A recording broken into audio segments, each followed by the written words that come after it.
Hi, it's Joanne and Jake. Jake, say hi, of Joanne's Doggy Schmacks.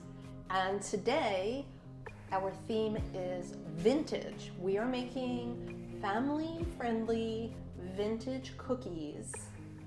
Jake, don't even think about it. That are made for your dog and yourself. So you can both eat these cookies, these treats, and they're antioxidants and anti-inflammatory, and they're really healthy for both human and dog. You may wonder, why is there a bowling ball in the background? I thought it would be a nice part of keeping the family-friendly theme in your mind. I struggled for a bit to find a name for these cookies, family-friendly. To me, Jake, my dog, Tori, their family. You'll remember that you can eat these too. So let's get started. Meanwhile, aren't they cute? Can you believe it? $4 a piece at a garage sale. If you have some in your drawer at home, you might want to see you have a small fortune in there. Anyway, here we go. 1 cup of buckwheat flour, lots and lots of fiber. Then we add 1 cup of oat flour.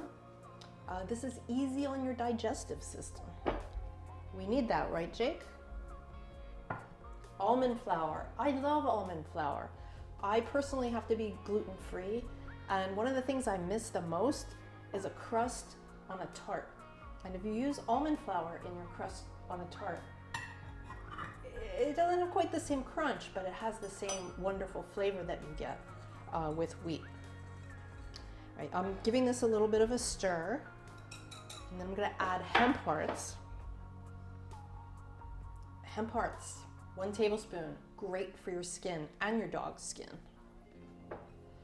Then we're going to add coriander. Where's my coriander? Here. I use coriander all the time. I even use it when I'm making rice. It just gives it a real light fragrance, and it adds just a little bit of background to whatever you're cooking. Smells fabulous. This has calcium in it. Calcium, do you believe it? Okay, then ginger. Lots and lots of ginger. We all know ginger has been used as a medicine for years and years. You definitely want ginger in your cookie. So I'm gonna throw that in there. Stir that around again. This one I wasn't sure I was going to add because it is a sugar, and I would prefer not to have sugar. I'd prefer my dog not to have sugar, but it's maple syrup, and it's not the phony stuff. It's real maple syrup. Maple syrup is considered an anti-cancer ingredient, which I found really, really interesting. It contains lignans and coumarins, which are proven to inhibit cancer growth in cells. Okay, so we got that started, and I know better than to use my whisk. It's going to get stuck in there. So put that aside, and I'm going to put in 2 eggs.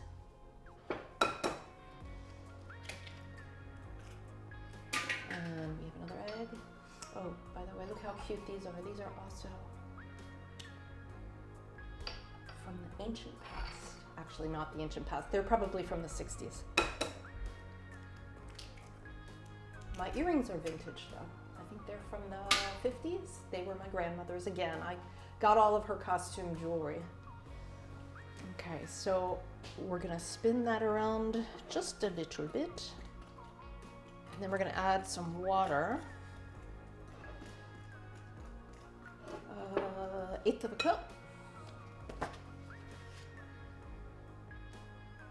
And I liked the dough on this. You know, sometimes I struggle because you have to add more flour or whatever.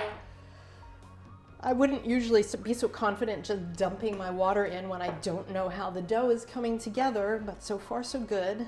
And we have to add 2 tablespoons of olive oil. Olive oil is a healthy oil. It's one that I like. Dogs like it too. In my household, we're not loving coconut oil so much, which is something I have used in my recipes in the past. You have to I always use this word, be judicious. Try it with your dog and see if it suits them. All right, here we go. We have a nice crumbly, almost dough. Let's see what this is gonna look like when I dump it on the counter. Not the counter, on the cutting board. Move that to the side. My little cookie cutter soldier is ready to go. Move this. I'm gonna dump that. Put this aside. But I forgot to put the olive oil in there. You know what? I could put it, I think I better put it back in here. I don't want to experiment in front of the camera. Let's just do it the right way. Here we go. 2 tablespoons of olive oil. I was like, why did I have that spoon there? That's why. Ooh, that's some powerful smelling olive oil. It never occurred to me that I could get real precise about these cookies and choose different kinds of olive oil. I prefer one that's kind of grassy. Yeah, much better. Wait, you see? Look at the difference. Okay, now we have dough. All right, there we go.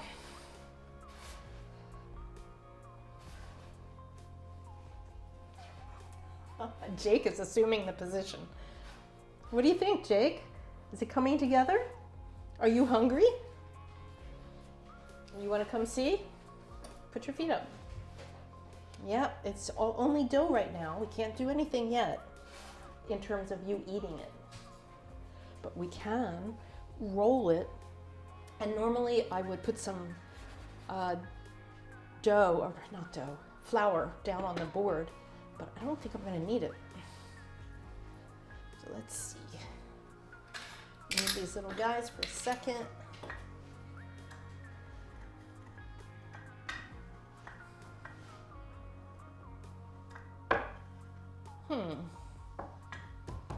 My usual pound, pound, pound. There we go.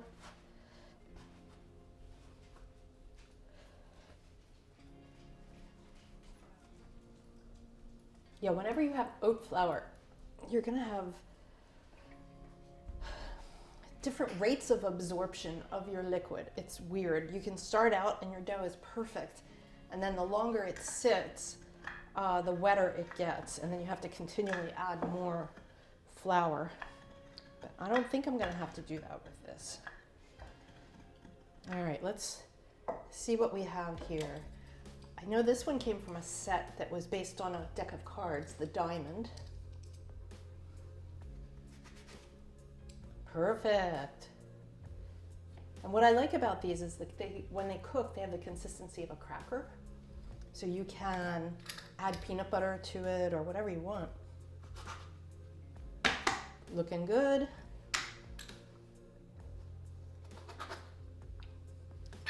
My circle. I think this must be from the same deck of cards. I hear Tori.